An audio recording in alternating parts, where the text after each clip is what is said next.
Well, here we are back at the ranch. Today is the 26th of September 2023. And one of the issues with doing a project like this yourself is there are some tasks that you can't do yourself. Well, I don't have a long walkboard and pump jacks like my contractor does. I could have done this with a ladder and it would have taken forever. These two gentlemen got here at 8 o'clock this morning and they've carefully removed all the original clapboards from 2 stories on the back of the house. And that's because the reveal on the back of the house, that is the width of the clapboard that shows, is a little bit wider on the back than it is on the other 3 sides of the house. So in addition to that, many of the clapboards were cracked holes, and at the top the clapboards didn't even overlap. They had been, quote, adjusted, I guess, when the shingles were installed 60 or 70 years ago. So given the fact that I'm doing this project with a hernia, and so I'm in pain every day practically, I have hired a contractor, and he's now back working on removal of the old clapboards, which some of which will be reused elsewhere on the house to keep it original.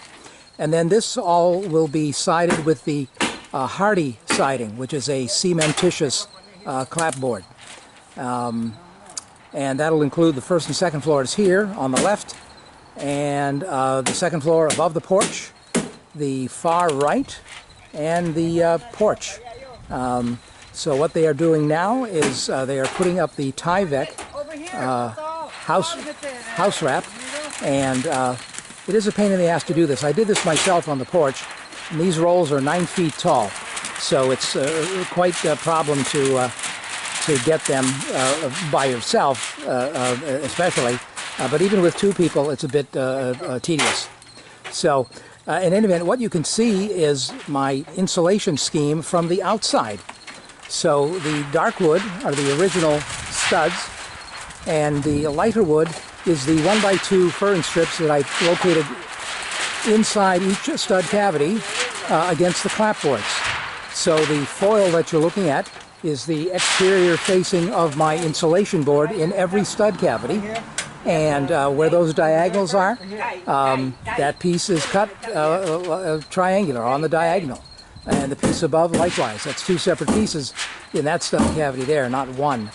So I've cut near 400 pieces of this foam board, and I've got a few more to go, but it's going to be an effective method because it'll leave an air gap on the back side of the clapboards, and then the 2 inches of foam board in the stud cavity and 1 inch of foam board across the face of the studs, and then a ½ inch of drywall. So I should get close to R21, R22 in my 2x4 walls, which have been padded out on the inside. So I just wanted to get a shot of what it looked like with the clapboards removed, and how that works. I'm going to hit the pause button here, and if I can figure out how to do it. Maybe I can't. So I'm just going to go inside, and we're going to look at the insulation as I'm proceeding on the inside, while they get this Tyvek wrap on the back side of the house, and that will keep me from having any concerns about the rain, should it rain more heavily in the next day or 2. So they should have the new siding up starting tomorrow, and maybe they'll even finish it tomorrow, which would be great, because then it'll really start to look like a house, and I'm pleased to have that happen. So we're going to go inside here because I can't figure out how to hit the pause button. If I hit the stop button, then that's the end of that video, and that's a separate file. So I'm going to keep this file going as one file while I wander through the house, and lots of stuff going on this week. I have drywall coming in on Friday, which is the 28th, I think, 3 days from now. So as such, I've got to get at least where they're going to bring in the drywall and store it, I have to get those walls finished as far as the insulation is concerned. And so here is the insulation. It looks rather Tudorish, reminding you of the wattle and daub plaster between the wooden timbers of a Tudor structure. And as I say, there's almost 400 of these pieces. that I've cut. And what's important as far as getting the 1-inch foam on is that I take care of the windows. So eventually these windows are all going to be restored. These are the original windows, and I like them. Right now they have triple track storms on the outside, so I do have a fair amount of protection from the weather and the cold. But what I did was I took the sash weights out of the sash pocket. I left the pulleys in. Don't know if you can see that. It's a little dark there.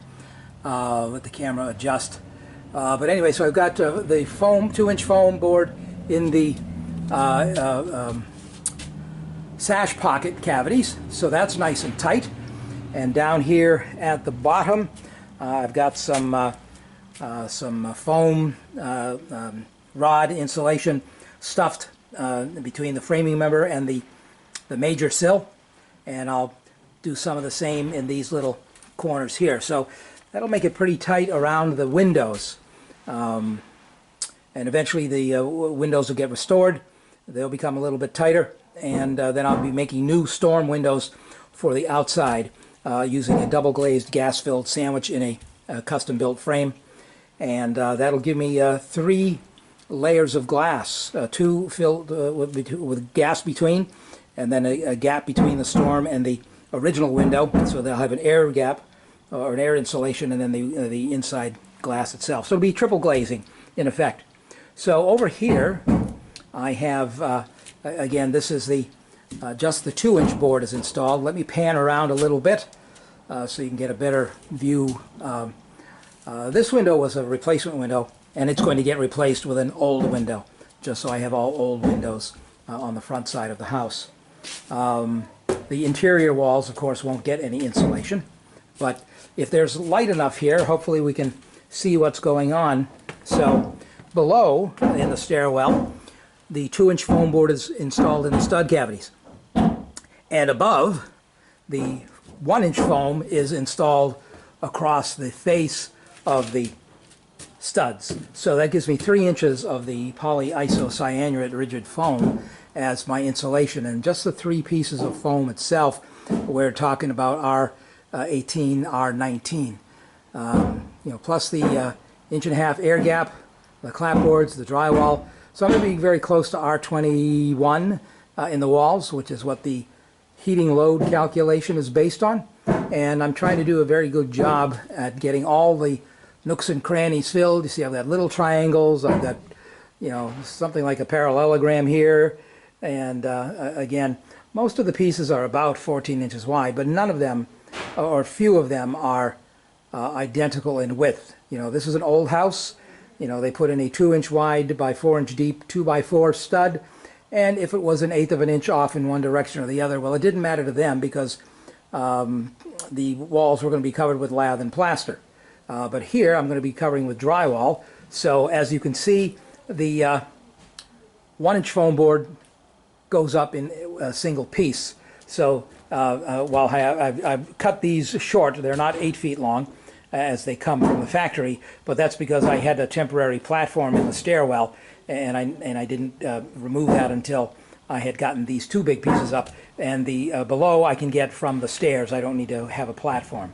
So my drywall guy was here, and he saw this, and he's okay. I'm also, you can't see it very well, but I'm also marking at the top where all the studs are.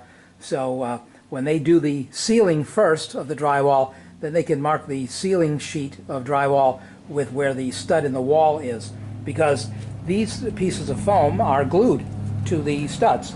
They are not nailed, although I have a nail occasionally if there was some unevenness to the surface. But this will provide a good surface for the drywall. The drywall will go right to it, and the contractor does screw and glue his drywall. Although he's going to be using liquid nails, I have to double check that liquid nails is going to be compatible with the facing of the foam board here. So anyway, that's what the insulation looks like. And as I say, I'm going to be going from Tudor, England to Victorian America, although I won't be doing lath and plaster, but it'll be drywall. One thing that the drywall installer is providing me is for a lot of the outside corners, like for example, this is an outside corner coming up from the stairwell and leading to this little short section of the hall. On this outside corner here, he has a corner bead that is rounded.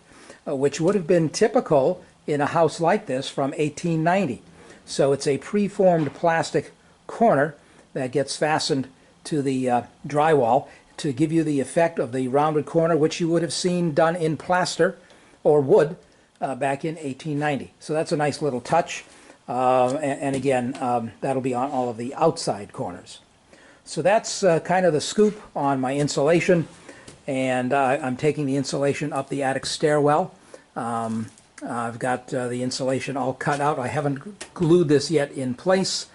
I've got to deal with this outlet here and this little triangle. And then I've got 4 pieces to do behind the wall here. This is a dead area back here. My washing machine is going to go here. But in the back there's 4 pieces that need to be installed. And I want to do that at one time while I'm lying on my side trying to cram them in. So that's the last of the 2-inch. And for the next 3 days I'll be working on the windows and the 1-inch board so that I can get these walls finished so that when the drywall comes it can be loaded through that window, which is again a modern window, and that's going to get replaced. So I won't be doing much of anything on that until after the drywall has been delivered. I'll remove the sashes, and the drywall will be on a boom lift, and it'll be placed near the window, and then they will need to bring in the drywall and lean it against the walls somewhere. So that's why I need to finish these windows in the next couple of days, where I have a long wall, and get the 1-inch foam up so that when the drywall is loaded up, it can rest against the wall, and that wall I know is done, and it's just become a repository location for the new drywall. Because the drywall is, some of my drywall is going to be 54 inches wide, not 48, and that's because I have 9-foot ceilings. The drywall will be run horizontally to minimize seams, and my drywall contractor is also getting 12-foot long and 14-foot long pieces of drywall so that we minimize the number of joints that have to be finished and would then potentially crack. So the house has, I think, settled after 133 years as much as it's going to, and I haven't noticed too much in the way of settlement issues in the house. The house does not squeak. The stairs do not squeak when I ascend them or descend them. This bedroom through here, I do get a little rattle of the window because the floor does deflect. But all floors deflect, under a certain load. And if they had made the floor joist beneath me a little bit deeper, I might have a little bit less. The other thing is this window is rattling partly because it's just loose in its opening. So I will tighten that up. I'm taking off the stop molding, taking out the bottom sash, getting rid of the sash weights, and then make sure everything is at least vacuumed out and cleaned up enough for the winter time. And I'll get to the restoration of the windows next year. But this is a window where I have not gotten to this one yet. And again, the sash pockets get filled with foam, as you saw earlier, and the sill gets a little foam backer rod, and so everything will be snug as we get into the colder weather. And on the inside, I can always do that heat shrink plastic that goes over the windows to help insulate these even further. So again, my Tudor palace here with all of the studs exposed. By Friday, much of this will be covered with the 1-inch foam board, and then next week I hope to finish that, call for the inspection, and then when the drywall gets delivered on Friday, it'll be here for the following week for the drywall contractor to begin hanging the drywall. Well, that's it for now, and we'll see you in the next video.